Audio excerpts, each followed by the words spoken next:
Welcome to kitchen கதம்பம். இன்றைக்கி சுவையான அருமையான பூண்டு முட்டை வறுவல் எப்படி பண்ணுறதுன்னு பார்க்கலாம். இது ஒரு சிம்பிளான முட்டை ரெசிபி, ஆனால் ரொம்ப டேஸ்டியாக இருக்கும். இதுக்கு தேவையான பொருட்கள் டிஸ்கிரிப்ஷன் பாக்ஸில் கொடுத்துருக்கேன், செக் பண்ணிக்கோங்க. தேவையான அளவு முட்டையை நல்லா வேக வச்சு எடுத்துக்கோங்க. அதை சின்னதாக ஸ்லைஸ் பண்ணியோ இல்லை உங்களுக்கு விருப்பப்படியோ எடுத்துக்கோங்க.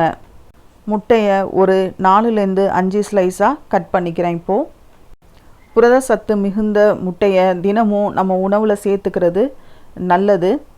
தினமும் ஒரே மாதிரி சாப்பிட்றதுக்கு பதிலாக இந்த மாதிரி பூண்டு கருவேப்பிள்ளை சேர்த்து நம்ம தோசைக்கல்லையே வதக்கி சாப்பிடும் போது ரொம்ப டேஸ்டியாக இருக்கும். கண்டிப்பாக ட்ரை பண்ணி பாருங்கள். முட்டையெல்லாம் நல்லா ஸ்லைஸாக கட் பண்ணி முடிச்சாச்சு. அதை ஓரமாக ரெடி பண்ணி வச்சுக்கோங்க. ரொம்ப மெலிதாக வெட்டாமல் கொஞ்சம் திடமாகவே வெட்டி வச்சுக்கோங்க. தோசைக்கல்ல காய வச்சுட்டு அதில் 1 டேபிள் ஸ்பூன் நல்லெண்ணெய் விட்டுக்கோங்க. நல்லெண்ணெய் ஒரு நல்ல வாசனையை தரும். அதோட எல்லா நறுக்கின முட்டைகளையும் சேர்த்துருங்க. முட்டை எண்ணெயில் படும்போது வெடிக்கும், கொஞ்சம் கவனமாக பார்த்து பண்ணுங்க. லோ ஃப்ளேம்லேயே வச்சு பண்ணுங்க, அப்போ தான் சீக்கிரம் கருகாது. இதுக்கு தேவையான உப்பு சேர்த்துக்கோங்க. மிளகாய்த்தூள் ஒரு டீஸ்பூன் சேர்த்துக்கோங்க. சேர்த்துட்டு இதை நல்லா பிரட்டி விட்டுக்கோங்க. இதில் நான் மிளகுத்தூள் சேர்க்கலை. உங்களுக்கு தேவைன்னா கடைசியாக இறக்கும்போது மிளகுத்தூள் சேர்த்துக்கோங்க. இப்பயே சேர்த்திங்கன்னா அது ஒரு கசப்பு தன்மையை கொடுக்கும். எல்லா முட்டை ஸ்லைஸையும் பொறுமையாக திருப்பி போடுங்க. அந்த மஞ்சள் கரு வெளியில் வராமல் அழகாக திருப்பி போட்டுக்கோங்க. குழந்தைங்களுக்கும் ரொம்ப பிடிச்சமான எக் ரெசிபியாக இருக்கும். நீங்கள் காரம் குழந்தைங்களுக்கு பண்ணும் போது கொஞ்சம் கம்மியாக பண்ணிக்கோங்க. எல்லா முட்டைகளையும் ஓரமாக நகர்த்திட்டு நடுவில் 1 டேபிள் ஸ்பூன் எண்ணெய் விட்டு இடித்த பூண்டு ஒரு 4-5 சேர்த்துக்கோங்க.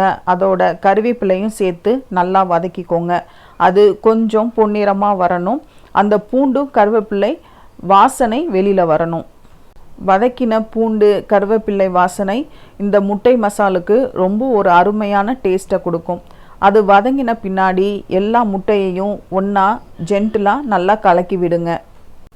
மிதமான தீயிலேயே மிக்ஸ் பண்ணி விடுங்க. மஞ்சள் கருவும் முட்டையும் பிரிஞ்சிடாமல் மெதுவாக பண்ணி விடுங்க.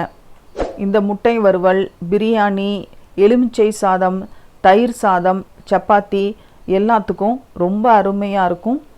இந்த பூண்டு வறுபட்டதும் ரொம்ப அருமையான சுவையை கொடுக்கும். கண்டிப்பாக இந்த ரெசிபியை ட்ரை பண்ணுங்கள். உங்களுக்கு பிடிச்சிருந்தா லைக், ஷேர், கமெண்ட் பண்ணுங்கள்.